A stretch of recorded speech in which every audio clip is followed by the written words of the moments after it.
Tu parles tout doucement, tu as souvent peur de déranger. Ta voix, effectivement, est très faible quand tu parles. Peut-être que même tu es un peu voûté quand tu es face à la vie. Est-ce que quand on te parle, tu as tendance à avoir le regard fuyant, tu as du mal à regarder les gens dans les yeux quand ils te parlent? Eh bien écoute, si tu te reconnais dans ces postures-là, c'est qu'il y a de fortes chances que tu portes une blessure émotionnelle du rejet. Est-ce que tu as été un enfant désiré? Est-ce que tu es un garçon, on aurait voulu une fille, ou tu es une fille, on aurait voulu un garçon? La blessure du rejet, où tu as pu sentir que tu n'avais pas trop ta place, que tu n'avais pas trop le droit d'exister, que tu n'avais pas trop le droit d'être là, que tu n'étais pas un enfant désiré. Ça, c'est vraiment... on est dans la blessure du rejet, là.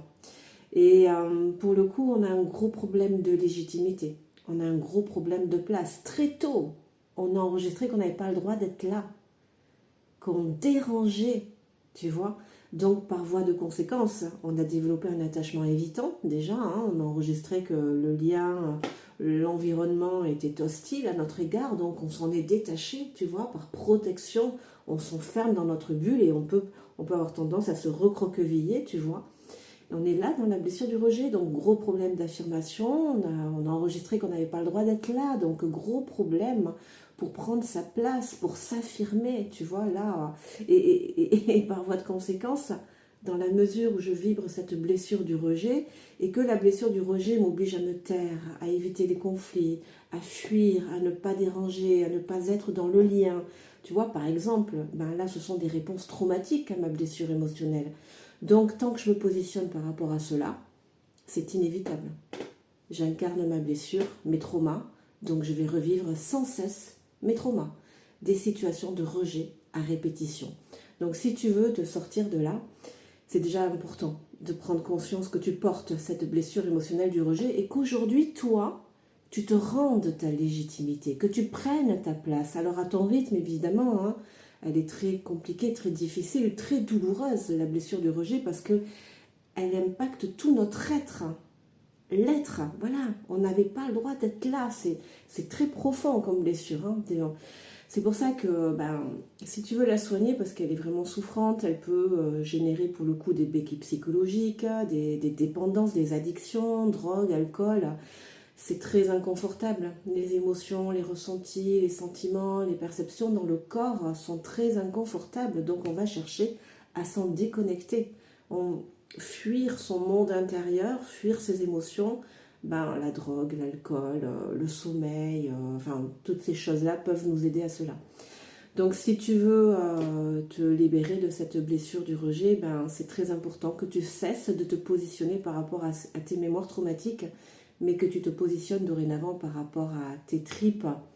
J'imagine effectivement que dans tes profondeurs, tu souhaites, ton idéal serait de pouvoir t'affirmer comme la majorité des personnes, prendre ta place, réaliser ce qui est important pour toi, tu vois. Ça, c'est tes tripes, c'est ton sacré. À toi aujourd'hui de cesser de le rejeter, tu vois, de lui rendre sa valeur, de lui rendre sa légitimité. Et alors, à ton rythme, petit à petit, à te mettre en mouvement par rapport à ça. Lève ta tête, regarde les gens dans les yeux quand tu leur parles, quand ils te parlent. Apprends à exprimer ce que tu ressens, à dire ce que tu ressens. Commence bien entendu par un environnement bienveillant, tu vois. Il faut y aller petit à petit parce que c'est profond quand même, ça fait peur les mémoires. Si enfin, tu étais dans cette spontanéité et puis à chaque fois tu t'es pris des engueulades, voire de la violence, de la dévalorisation, il y a cette mémoire traumatique en toi. C'est prendre ta place, ça veut dire prendre le risque d'être confronté à nouveau à ces rejets violents. Mais ce qu'il y a, c'est que enfin, effectivement, tu n'avais pas d'autre choix que de t'adapter et pour le coup, de t'effacer. Voilà, de t'effacer. C'est vraiment ne pas faire de bruit, ne pas se faire remarquer. Tu n'avais pas d'autre choix parce que tu n'avais pas les ressources nécessaires déjà pour accueillir tes émotions et tu ne pouvais pas partir, vivre ta vie et puis je vous laisse. Non, tu étais complètement dépendant de tes parents. Aujourd'hui, c'est plus le cas. Aujourd'hui, tu es un adulte. Alors tu le sais dans ta tête, mais pas dans la mémoire du corps. La mémoire du corps, tu vois, elle est restée blessée à l'époque. pour ton cerveau. Émotionnellement, tu es toujours l'enfant de l'époque, tu vois. Donc c'est pour ça qu'il cherche aussi à te protéger.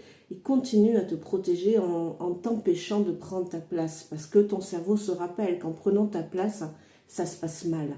Mais tu n'es plus l'enfant aujourd'hui. Aujourd'hui, tu as les capacités, les ressources pour traverser, pour accueillir les émotions qui s'activent en toi, mais surtout te barrer. Te barrer si effectivement tu n'es plus obligé de subir, tu vois. Ça, tu le sais dans ta tête, mais pas dans ton corps. Donc, pour que ton corps puisse l'enregistrer, le vibrer, le ressentir, le valider, il faut l'expérimenter. Il n'y a que la pratique. La théorie informe, mais c'est la pratique qui transforme. Donc, un jour à la fois, rends-toi ta valeur, rends-toi ta légitimité, cesse de te rejeter et tu verras que petit à petit, tu prendras complètement ta place. Tu vas te reconnecter à ce programme d'origine qui est en toi. Il est déjà en toi. Tu as cette capacité en toi. Et c'est grâce à la pratique que tu vas pouvoir t'y reconnecter. C'est comme tout, un footballeur, il s'est entraîné avant d'être professionnel et d'être super bon. Un pianiste, c'est pareil, il a bugué au départ, ça a été laborieux, et puis à force, voilà, ça devient naturel et inné et fantastique. Et ben, là, c'est exactement pareil. Alors, eh bien, écoute, si tu ne me connais pas, moi je suis Marie et si tu veux continuer de profiter de partages conscients comme ça, sens-toi libre de t'abonner à mon compte et tu en trouveras plein des vidéos comme ça. Allez, prends bien soin de toi.